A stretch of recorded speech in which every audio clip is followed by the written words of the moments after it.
दुलाराय बाथौ गौथुम बा जोंनि दुलाराय बाथौ महासभाखौ साननैनि हाबाफारि लानानै जों कार्बि आंलंनि लांहिन नोगोराव जों खुंनो लाहार फाहार खालामबाय।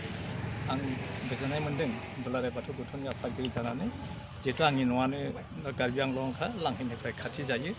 दा बेवहाय आं नांथाबना थाबोबाय थादों, आरसिजों आं सब समय नांजाबफानानै दंबाय थायो। दा जोंना लाहार फाहारा फ्राय जाफुंजोब्बायानो। जोङो दुलाराय बाथौ गौथुमखौ गुबुन गुबुन बोसोरावहाय जोङो सानथामनि हाबाफारि लानानै फालियोमोन, खुंनाय जायोमोन। नाथाय देग्लाय कभिड-19नि माखासे नेम नितिखौ मानिना सोलिनानै बा आसाम गभर्नमेन्टनि माखासे निर्देशना बायदियै जों दुलाराय बाथौ गौथुमनि महासभाखौ बे बोसोरारि जथुम्मा टार्मिनेटिं सेसनखौ जों सानथामनि हाबाफारि लानानै खुङोमोनब्लाबो देग्लाय जों साननैनि हाबाफारि लानानै बे लांहिन नोगोराव खुंनायनि लाहार फाहारखौ फ्राय जोङो खालामजोब्बाय। आरसिया लाहार फाहारखौ फ्राय जाफुंहोजोब्बाय। जोंनिया बेवहाय बे महासभायावहाय आसामनि बादैबो माने गुबुन गुबुन आसामनि साखाथि रायजोफोराव थानाय जेरैहाय नेपाल, भुटान आरो बांलादेशनि बर्डारनिफ्रायबो बेयाव सफैनो हागौ। दिल्लीयावबो जोंहा दुलाराय बाथौ महासभानि जिल्ला आफाद दं, दिल्लीनिफ्राय फैगोन होननानै जोङो इतिमध्य जोंहा कनफार्म जाबाय।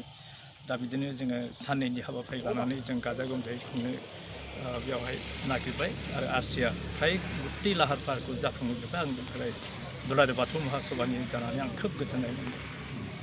आं बाथौ बिबुंसारखौ जोंनि आरसि जानानै नोंथांमोननिसिम गोजोननाय बावनाय थाबाय। लोगोसेयैनो आं बेखौनो बुंनो नागिरदों, जोंनि बे दुलाराय बाथौ महासभानि गाजिनैथि 3 बोसोरारि जा जथुम्मा गाबोननिफ्राय जासिगोन जोंनि बे लांहिनायावनो, बे जायगायावनो जागोन। दा जों दासिमहालागै जाखिनि जा जुगार खालामनांगौ खालामगासिनो दं।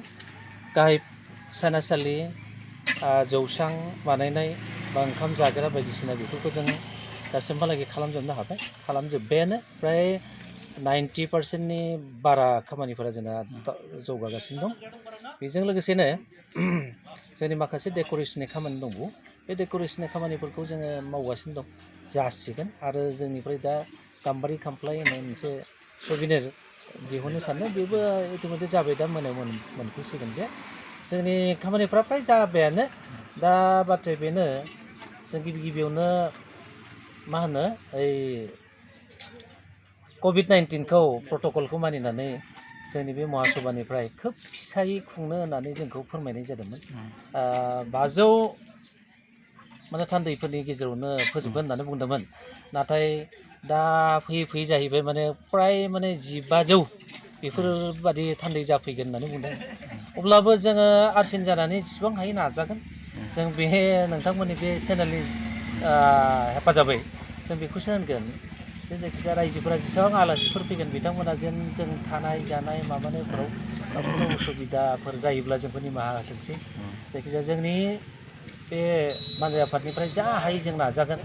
बिथांमोना संख्रि बानलुआनो जा जियानो जा जों बेखौ जाहोनोखौ नाजागोन, दोननोबो नाजागोन। खिन्थु जोङो आजिखालि स्कुलफ्रावबो जिहेतु पारमिसन होनाय जाया, अब्लाबो जों लकेलि खाथि खाला स्कुलफोरखौ एसे सावरायना दोनदों जे गोबां मानसिया जुदि 500निख्रुइ गोबांसिन जायोब्ला जोङो बेखौ माबा मोनसे मेनेज खालामनाब्लाबोथ' दोननांगोन। बेनिखायनो एसे रायलायखोमानानै दोननाय बादि जाहैबाय। जायखिजाया जाहैगोन बादि मोनदों। माने अब्लाबो जों एसे बराय माने आफाद जानानै जों बे चेनेलनि गेजेरजोंनो जों बेखौसो खावलायगोन। नोंथांमोना थान्दै बिथांमोना माबा मोनसे उसुबिदा मोनोब्ला गावनिनो साननानै बयबो माने मेनेज खालामलायनानै सोलिलायबानो जागोन। हरसेल' थानांगौ जिहेतु, बेखायनो बिथांमोनखौ आं बयखौबो जोंजों बे हरसे बा माने सानसे हर हरसे जागोन, बेवहाय जोंजों मिलायनायनि गेजेरजों बा गोरोबनायनि गेजेरजों सोलिलांनानै जोंनि बे जथुम्माखौ मोजाङै जाफुंहोनायाव हेफाजाब आरो मदद होगोन होननानै जों मिजिंथिबाय। जोंनि बे लांहिनाव फैयोब्ला नगावआव फैनांगोन, बासजों फैयोब्ला नगावसिम फैनांगोन। फैनानै एसे 35 किल'मिटार फैनांगोन नोङो लंका लामदिं होननाय रडआव फैनांगोन। फैनानै दिफु रड मोनसे माने लेफ्ट साइडथिं मोनसे माने बाइपास दं बे दब'खायाव।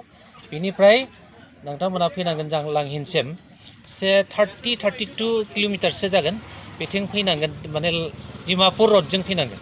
होमब्लानो जोंनि लांहिनाव मोनफैगोन बासजों ओमफ्राय सोरबाफोर जुदि ट्रेनजों फैयोब्ला हजायाव ओंखारनांगोन हजाइनिफ्राय माने बिदिनो दकमका लांहिन बकलिया मानजाद आरो डिमापुर बे रडजों आरो फैलायनांगोन फैनानै लांहिनाव फैबानो मोनफैगोन आरो नङाबा जोङो डिफु ओंखारनानै सोरबाफोर बै मा होनो बेखौ आपार आसाम साइडनिफ्राय जाय बिथांमोना फैगोन बिथांमोना जोङो माबायाव ओंखारनो हायो डिफु ओंखारनो हायो डिफुनिफ्राय बे डिफु खाथियावनो बास स्टेन्ड दं बास स्टेन्डआव फैनानै माने होनबानो जाबाय आं लांहिनाव थांगोन लांहिनाव थांबानो 70 किल'मिटार दं लांहिनसिम बिथांमोना आरामसे फैनो हागोन बासजोंब्ला ओमफ्राय ट्रेनाबो बिदिनो आं दानि खोथानाय बादि डिफु ओंखारनांगोन डिफुनिफ्राय लांहिनाव फैनांगोन आरो हजायावबो ओंखारनो हायो हजाइनिफ्राय आरो लांहिनाव फैनांगोन हजाइ दब'खा लांहिन बेखिनिखौ गोसोआव थाबानो जाबाय खिन्थु मोनसे खोथा बेखौ गोसोआव लाखिनाया मोजां मानो होनबा जोंना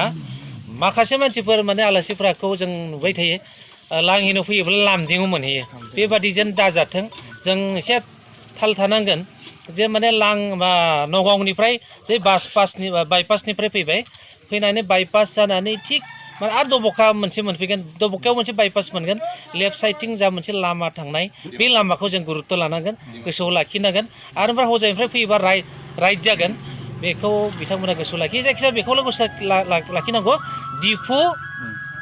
डिफु एबा डिमापुर रडजों फैनांगोन ओमफ्राय लांहिन होनबानो जोंनि जायगायाव सफैगोन गोजोन्थों